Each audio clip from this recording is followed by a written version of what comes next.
Get on the ground. Now.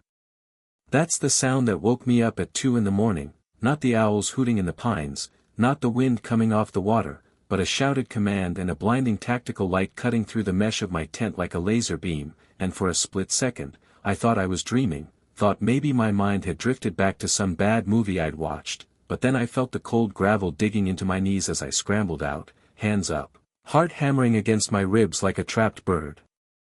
I squinted into the glare, trying to make sense of the nightmare, and there he was, Deputy Miller, a man I'd played high school football with, a guy who used to copy my history homework, now standing there with his hand on his holster like I was a fugitive on the run, and right behind him, looking like the cat that just swallowed the canary, was Patricia Vance, Patty to her friends, though I doubt she really had any, the president of the Oakhaven Estates Homeowners Association, standing therein a pristine beige trench coat and heels, at 2 a.m., in the middle of the woods, holding a clipboard like it was a weapon.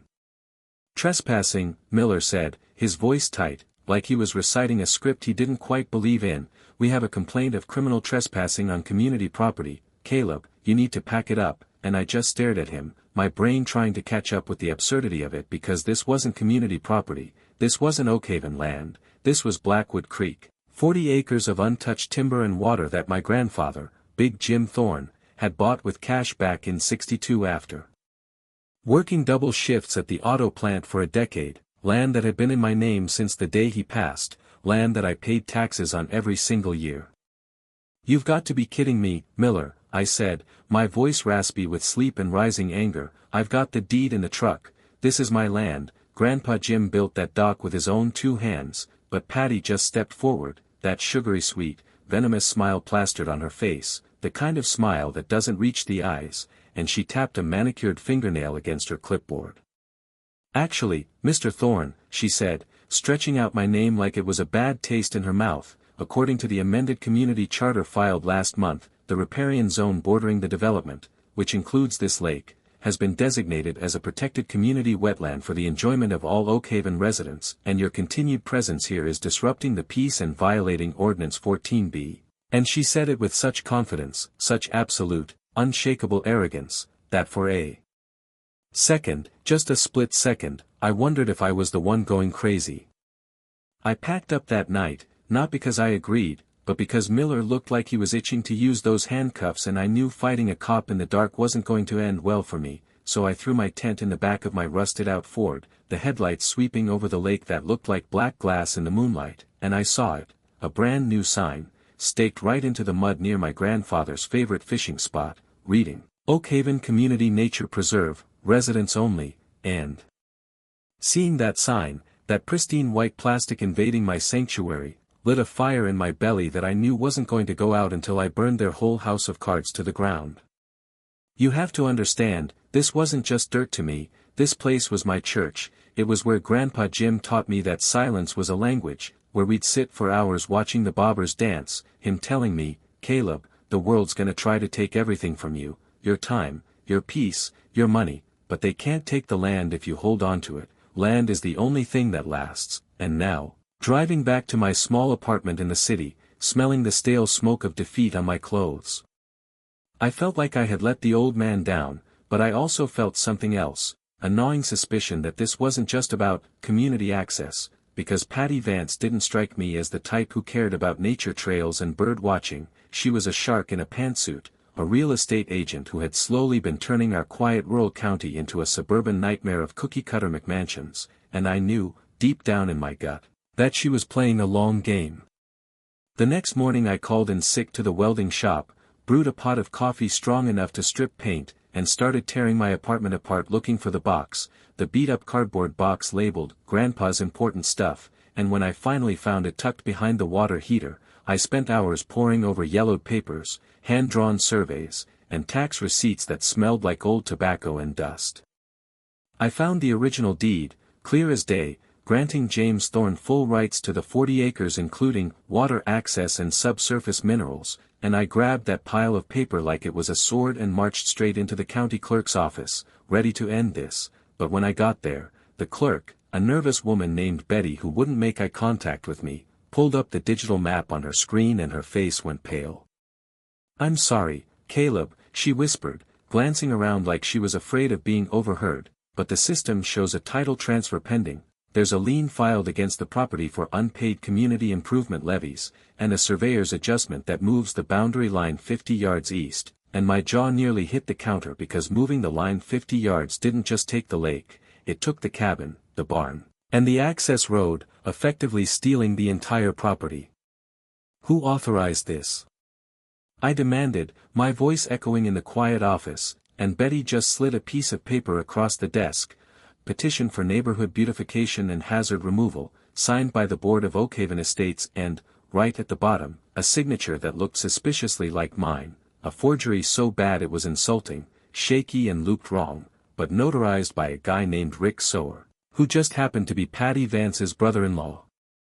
That's when I realized this wasn't a mistake, it was a heist, a coordinated, slow-motion robbery happening in broad daylight, so I decided to crash the party, specifically the monthly Oakhaven HOA meeting held that Tuesday in their clubhouse, a building that looked more like a country club than a neighborhood center, with chandeliers and marble floors paid for, no doubt, by the exorbitant fines they levied on residents for having the wrong shade of mulch.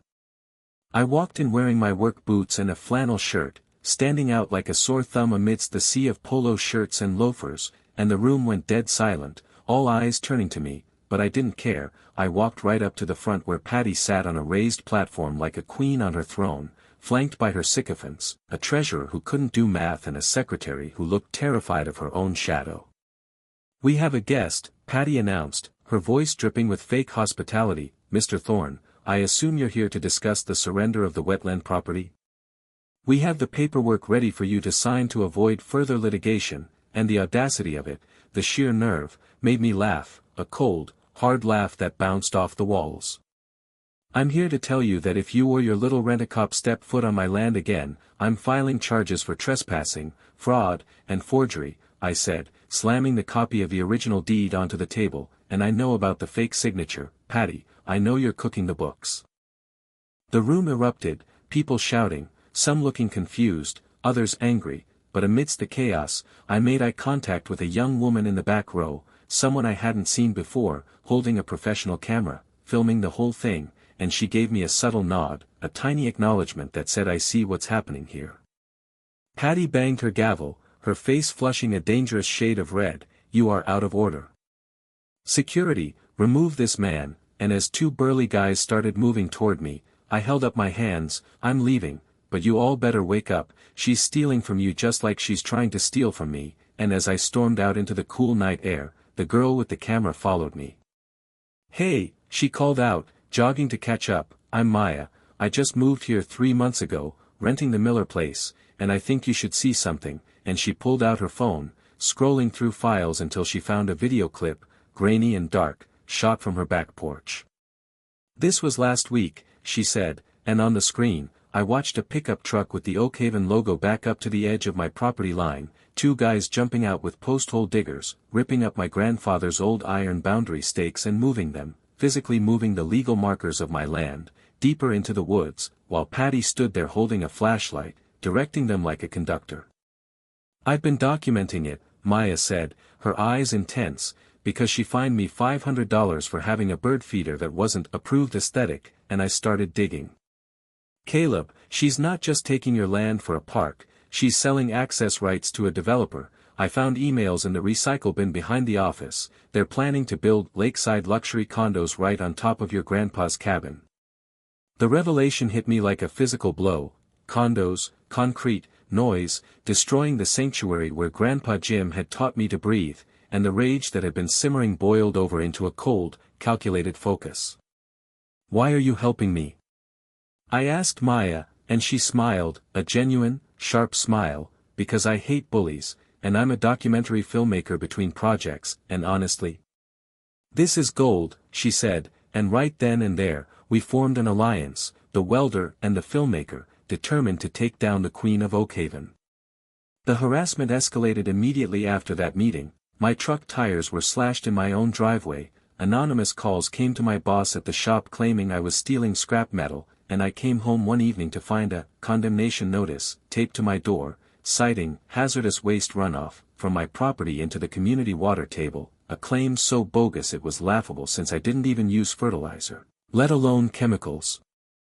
I drove out to the property, my stomach in knots, and found old man Silas sitting on his porch on the adjacent lot, a shotgun across his lap and a glass of sweet tea in his hand. Silas was 80 years old, a recluse who had lived in the hollow since before electricity came through, a man who knew where all the bodies were buried, literally and figuratively. They came by today, Silas croaked, spitting tobacco juice into the dirt, poking around your barn, looking for something to pin on you. I told M to get lost before I confused M for a coyote, and he chuckled, a dry, rattling sound. You're in a fight, son, a real nasty one. That Vance woman has the county commissioner in her pocket and the sheriff on speed dial. I sat down on the steps beside him, feeling the weight of the world on my shoulders. I don't know if I can win this, Silas. They have money, lawyers, the law. All I have is a piece of paper from 1962 and a lot of anger. Silas looked at me, his milky eyes sharp as tacks. Your grandpa was a smart man, Caleb, smarter than people gave him credit for. He didn't just buy this land, he secured it. I was the surveyor back then, you know, before the arthritis took my hands, and I remember Jim insisting on a specific clause, something tied to the old Watershed Act, and he tapped his temple. I can't recall the specifics, my memory ain't what it used to be, but there's a box in my attic, haven't opened it in 30 years, might be something in there if the rats haven't eaten it. We spent the next 3 nights digging through Silas's attic, fighting through cobwebs and dust, while Maya kept watch on the police scanner and monitored the HOA's private Facebook group where Patty was spinning a narrative that I was a dangerous unhinged squatter threatening the safety of the children. Look at this, Maya said, showing me a post with hundreds of angry comments. She's organizing a Save Our Lake rally for Saturday. She's going to bring the news crews, Caleb, she's going to frame you live on TV, and I knew she was right. This was the endgame. She was going to use public outrage to force the county to seize the land under eminent domain before I could prove ownership. But then, on the night before the rally, deep in a crate of old surveyor maps, my hand brushed against a leather-bound folio, cool to the touch, and when I opened it, a document slid out, not a deed, not a survey, but a contract titled Federal Land Trust and Conservation Covenant, 1974, signed by my grandfather, Silas, and the Department of the Interior. I didn't understand the legalese, but I saw the words perpetual and inviolable, and I looked at Silas, who was grinning through his missing teeth. I remember now, he whispered, Jim didn't just buy the land, he put it in the trust to stop the strip mining companies back in the 70s. This ain't county land, son, this is practically federal territory. But before we could celebrate, my phone buzzed, a text from an unknown number, just a photo, a picture of my barn engulfed in flames, and a message, it's a shame about the fire hazard. Sell now. I roared out of the driveway, tearing down the dirt roads, my heart stopping as I saw the orange glow lighting up the night sky, and when I skidded to a halt at the property, it wasn't the barn, it was a pile of tires and trash they had dumped near the water and set ablaze, black smoke billowing into the air, and there was Patty, standing with the fire department she had called, pointing at me as I got out of the truck. There he is, she screamed for the gathered neighbors and the news van that had conveniently just arrived, the arsonist. He's trying to poison our water rather than share it, and as the cameras turned toward me, blinding me with their lights, I realized they had baited the trap perfectly, and I was walking right into it. Deputy Miller stepped forward, handcuffs out, Caleb Thorne, you're under arrest for reckless endangerment and environmental negligence, and as the cold metal clicked around my wrists, I looked at Patty, expecting to see triumph, but she just looked bored. Checking her watch like this was just another item on her to-do list, and that indifference, that casual evil, scared me more than the fire ever could. I spent that night in a holding cell that smelled like pine cleaner and despair, listening to the drunk in the next cell sing show tunes while I replayed every mistake I'd made in my head, thinking about Grandpa Jim and how I'd failed him, how the land he sweated for was about to be turned into a parking lot for luxury condos because I was too slow, too trusting, too small to fight a machine like Patty Vance. They let me out the next morning on bail, Maya posted it, bless her stubborn soul, and when I walked out into the blinding sunlight, she was waiting by her car, looking exhausted but buzzing with a frantic energy. Don't say a word, she said, shoving a coffee into my hand, just get in, we have to go. Silas found something else in the fine print, and we have exactly 3 hours before the emergency town council meeting where they're voting on the eminent domain seizure. I slumped into the passenger seat, rubbing my raw wrists. It's over, Maya, I muttered, the fight drained out of me. Miller confiscated my phone, they have the arson on camera, the narrative is set, I'm just the crazy guy who burns trash. Maya swerved onto the highway, gripping the wheel so hard her knuckles were white. No, she said, her voice shaking with rage, you're not giving up, because I found the contractor, the guy who set the fire. His name is Bo, he's an ex-con Patty hired off the books, and he's sitting in a motel room right now freaking out because I told him we have drone footage of him dumping the tires. My head snapped up. You have what? She smirked, a glimpse of the fierce warrior beneath the hipster exterior. I didn't really have drone footage, but he doesn't know that. I bluffed him, Caleb, told him he's looking at federal arson charges unless he flips on Patty. He's agreed to talk, but only if we get him immunity, and just like that, the ember in my gut sparked back into a flame. We raced to the Motel 6 on the edge of town, and there he was, Bo, a jittery guy with neck tattoos, chain-smoking and pacing the floor. I ain't going down for her, he spat out as soon as we walked in. She promised me $5,000 and a clean slate, said it was just a controlled burn for insurance. She didn't say nothing about framing nobody. We recorded his confession right there on Maya's phone, Bo spilling everything, the fake surveys, the moved fence posts, the cash payments from the developer, the plan to bribe the county commissioner with a cut of the condo pre-sales. It was a roadmap of corruption so deep it made my head spin. Get in the car, I told him, you're coming to the meeting. Hell no, he backed away, Sheriff Miller will kill me. Miller is going down too, I said, stepping close, letting him see the absolute certainty in my eyes. This is your only lifeboat, Bo, get on or drown. The town hall was packed, standing room only, the air thick with tension and the smell of cheap perfume and sweat. Patty was at the podium, looking tragic and brave, dabbing at dry eyes with a tissue. It breaks my heart, she was saying into the microphone, to see a member of our community fall so low, but for the safety of our children, for the preservation of our precious wetlands, we must take action to secure the Thorne property, and the crowd murmured in agreement, nodding like bobbleheads, completely under her spell. The council members sat behind her, looking solemn, ready to rubber stamp the theft of my life.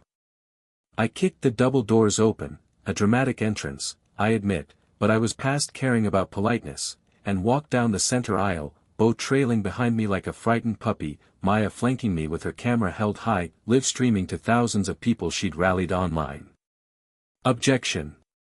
I shouted, my voice booming off the rafters, I object to this whole circus. Patty froze, her eyes narrowing into slits. Mr. Thorne, the council chairman sighed, you've forfeited your right to speak, please remove him. I'm not leaving until you hear this, I said, hooking my phone up to the AV system before anyone could stop me, and I hit play on Bo's confession. The sound of Bo's voice filled the room, raspy and clear. She told me to move the markers, said the old man didn't have the money to fight it, said the fire would fast-track the seizure. The silence that followed was heavy, suffocating, the kind of silence that comes before a storm. Patty's face went from pale to gray, her mouth opening and closing like a fish out of water. This is doctored, she shrieked, her composure shattering, this is a deep fake. Officer, arrest him. But Deputy Miller, standing by the wall, didn't move. He was looking at Bo, and he was looking at the camera Maya was pointing right at his face, and he saw his career evaporating. I don't think so, Patty, Miller said quietly, stepping away from her, and that was the first crack in the dam.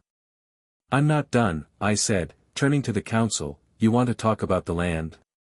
Let's talk about the land. I pulled out the leather folio Silas had found, the nuclear option. This is a federal land trust covenant signed in 1974, I announced, holding it up like Moses holding the tablets. It designates the Blackwood Creek property as a forever wild conservation zone under the stewardship of the Thorne family. It explicitly states that no commercial development, no subdivision, and no municipal seizure can occur without an act of Congress. I walked up to the chairman and slammed the document down in front of him. You can't eminently domain this land because you don't have the jurisdiction. If you try to pave 1 square inch of it, you're not fighting me, you're fighting the United States Department of the Interior. The chairman, a real estate lawyer by trade, read the document, his eyes widening behind his glasses. He looked at Patty, then at the developer sitting in the front row, then back at me. "The motion to seize is dismissed," he stammered, banging his gavel nervously. "Meeting adjourned." The room exploded. People were shouting, turning on Patty, demanding answers about where their HOA fees had gone if not for improvements, asking why they were being lied to. Patty tried to push through the crowd, her trench coat flapping, but she was surrounded by the very neighbors she had bullied for years, Mrs. Gable asking about the gazebo fund, Mr. Henderson shouting about his fence fines. I stood there in the eye of the hurricane, feeling a strange, hollow ringing in my ears. It was over. The adrenaline that had sustained me for weeks suddenly drained away, leaving me shaking, my knees weak. Maya grabbed my arm, grinning from ear to ear. "We got her, Caleb. The stream has 50,000 viewers. The state attorney general just commented." I looked at her, and for the first time in forever, I smiled, a real smile, one that reached my eyes. The aftermath was messy, as these things always are. The FBI got involved because of the wire fraud and the federal land tampering. Patty Vance didn't go to jail immediately. She fought it with high-priced lawyers for a year, but the evidence was overwhelming. She eventually took a plea deal, 5 years in federal prison for racketeering and fraud. The Oakhaven HOA was dissolved and reformed by a board of actual neighbors who just wanted to mow their lawns in peace. Deputy Miller resigned in disgrace. As for the condos, the developer pulled out the moment the word "federal trust" was mentioned, leaving Patty holding the bag for the pre-sale money she'd already spent. But the real victory wasn't in the courtroom. It was a Tuesday evening, about 6 months later. I was sitting on the end of the dock, the new wood plank still smelling of cedar, watching the sun dip below the tree line, painting the water in shades of gold and purple. The air was cool, carrying the scent of pine and wet earth. Old man Silas was sitting in a lawn chair on the bank, pretending to fish but mostly just napping, and Maya was there too, camera down for once, just enjoying the silence. A family of ducks paddled by, oblivious to the war that had been fought for their home. I took a deep breath, filling my lungs with the clean, free air of Blackwood Creek. I realized then that Grandpa Jim was right. They can take your time, they can take your money, but they can't take the land if you stand your ground. We didn't just save a piece of dirt, we saved a legacy. And you know, sitting there, I thought about how many other Patties are out there, running their little fiefdoms, measuring grass height with rulers and stealing inches of property when no one is looking. It makes you wonder, doesn't it? Who's watching your property line? Who's making the rules in your neighborhood? Because if there's one thing I learned, it's that the only thing necessary for the triumph of evil, or just the triumph of a greedy HOA president, is for good people to stay quiet and pay the fine.